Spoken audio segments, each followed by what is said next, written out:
Good afternoon, everyone. All the dignitaries sitting in the front, and a special thanks to the farmers and the investors and private players who have come here to discuss the poultry scenario and to look and discuss as to what can be done to make it better in the state of Uttar Pradesh. We'll give a special thanks to all the officers of the department who has given us this platform जिसमें हम आके ये बता सके कि harvest plus solutions क्या कर रहा है बुंदेलखंड रीजन में।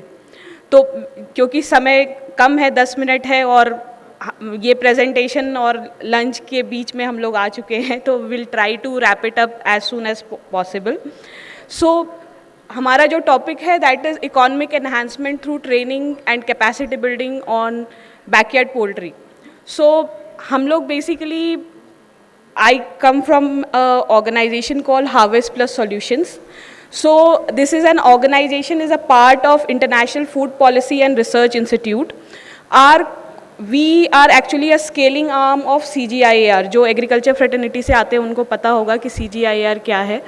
तो हम लोगों का काम है कि हम लोग एग्रीकल्चर इनोवेशन को स्केल करने की कोशिश करते हैं।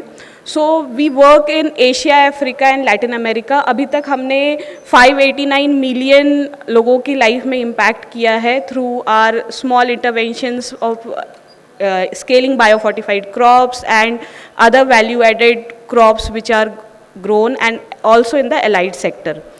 जो यहाँ पे हम बात करना चाह रहे हैं वो है हमारा हैचिंग होप इनिशिएटिव की बात करना चाह रहे हैं, जो कि बैकयार्ड पोल्ट्री के ऊपर केंद्रित है।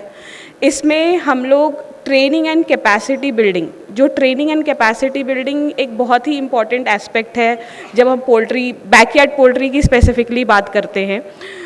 हम लोग ये जानते हैं कि गवर्नमेंट जो है वो काफ़ी इंसेंटिव दे रही है, काफ़ी स्कीम्स रन कर रही है जिसके थ्रू वो चूजे दिलाते हैं, उनको वैक्सीनेशन की चीज़ें प्रोवाइड करते हैं। बट जब तक एक महिला, एक किसान या कोई जिनको नॉलेज नहीं है कि वो कैसे करे, किस तरह से वो अपनी जो चूजे हैं उनसे से ज़्यादा प्रॉफिट कमा पाएँ, तो इसीलिए जो चैलेंजेस जो हम लोग पोल्ट्री सेक्टर में देखते हैं that is high mortality which is there, because उनको पता ही नहीं है कि रख रखाव कैसे किया जाता है। तो हमारा जो मेन कार्य है वो इसके ऊपर ही है। जो हम training and capacity building provide कर रहे हैं वो हम यूपी में बुंदेलखंड रीजन में प्रोवाइड कर रहे हैं। इसमें हम 30,000, हमारा टारगेट है कि हम 30,000 किसानों को रीच कर पाएँ इस माध्यम से, इस प्रोजेक्ट के माध्यम से। जो हम ट्रेनिंग कैपेसिटी बिल्डिंग प्रोवाइड कर रहे हैं उसमें जो हम एस्पेक्ट्स बेसिकली कवर कर रहे हैं वो रियरिंग प्रैक्टिसेस, शेड मैनेजमेंट के ऊपर, डिजीज़ प्रिवेंशन के ऊपर, फीड मैनेजमेंट के ऊपर, और किस तरह महिला इनकम जनरेशन कर पाए और न्यूट्रिशनल सिक्योरिटी मिल पाए।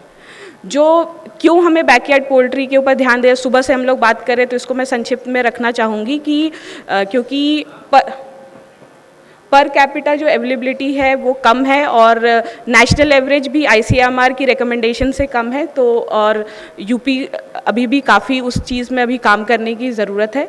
सो हम लोग इसके ऊपर काम कर रहे हैं और इससे जो हमारे बेनिफिट मिलता है जो बैकयार्ड पोल्ट्री, एक तो न्यूट्रिशनल सिक्योरिटी मिलती है, जो कि जो महिला हैं, जो हाउस होल्ड है उनका न्यूट्रिशन एनहांसमेंट होता है, कम लागत में ज़्यादा आय मिलता है, और जो महिला सशक्तिकरण हम इसके द्वारा कर पा रहे हैं क्योंकि महिलाएं 1-2 घंटे निकाल करके भी इससे कुछ ना कुछ इनकम जनरेट कर पाएंगी। और क्योंकि गवर्नमेंट की स्कीम है बुंदेलखंड रीजन में जो फोकस कर रहे हैं, तो ये एक बहुत स्ट्रैटेजिक इंटरवेंशन है जिससे हम कुछ एनहांसमेंट कर पाएंगे। मैं परविंदर सिंह जी को बुलाऊंगी, मेरे कलीग को, जो ये आपको बताएंगे ये जो प्रोग्रेस हम लोग यूपी में कर किया है।